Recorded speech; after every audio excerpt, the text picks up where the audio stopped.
Here's the top stories for November 11th. Uwan death toll rises to 6, while Tino kills 232, according to the National Disaster Risk Reduction and Management Council. The Department of Justice decides will wait for the Supreme Court's ruling on former President Duterte's arrest before acting on Senator Dela Rosa's arrest, if issued by ICC.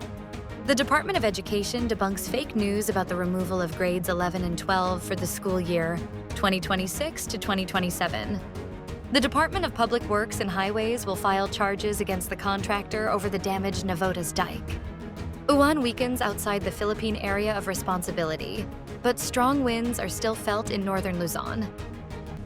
The death toll from Super Typhoon Uwan has climbed to 6, while fatalities from the earlier Typhoon Tino have reached 232.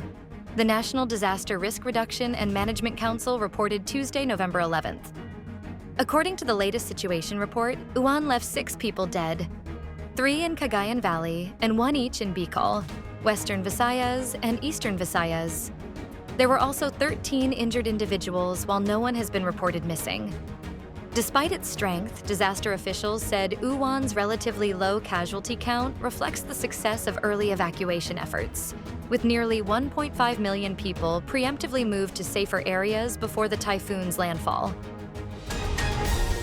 The Department of Justice is waiting for the Supreme Court's decision on the petitions challenging the March 11th arrest of former President Rodrigo Duterte, before acting on a possible arrest order that may be issued by the International Criminal Court against Senator Ronald Bato M. De La Rosa.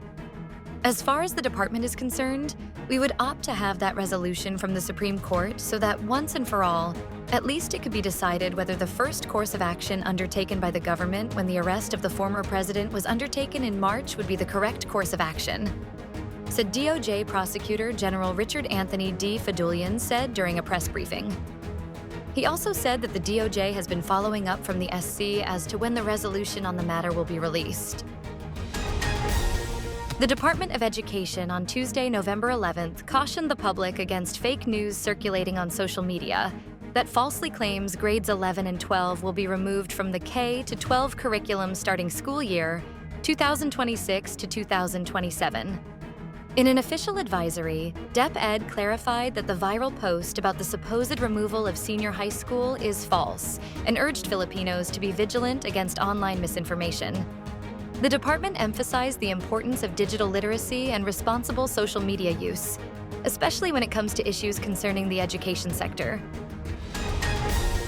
The Department of Public Works and Highways will file charges against High Tone Construction and Development Corporation for allegedly failing to repair a damaged section of the Navotas City Coastal Dike, which has been blamed for worsening floods in the city's coastal communities.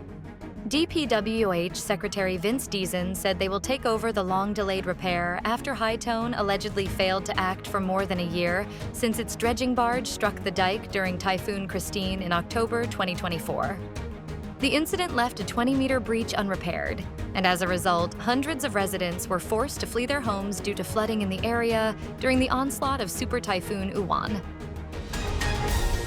Typhoon Uwan has weakened into a severe tropical storm while remaining outside the Philippine area of responsibility, but strong winds continue to affect parts of Northern Luzon. The Philippine Atmospheric, Geophysical, and Astronomical Services Administration said on Tuesday, November 11th. As of 11 a.m., the center of severe tropical storm Uwan was estimated 370 kilometers west-northwest of Cagayan, or outside PAR. It was moving north-northwestward at 10 kilometers per hour, with maximum sustained winds of 110 kilometers per hour near the center and gustiness of up to 135 kilometers per hour. Stay updated with the latest news. Visit our website at www.mb.com.ph or follow us on social media. Thanks for tuning in to the Manila Bulletin Daily Rundown.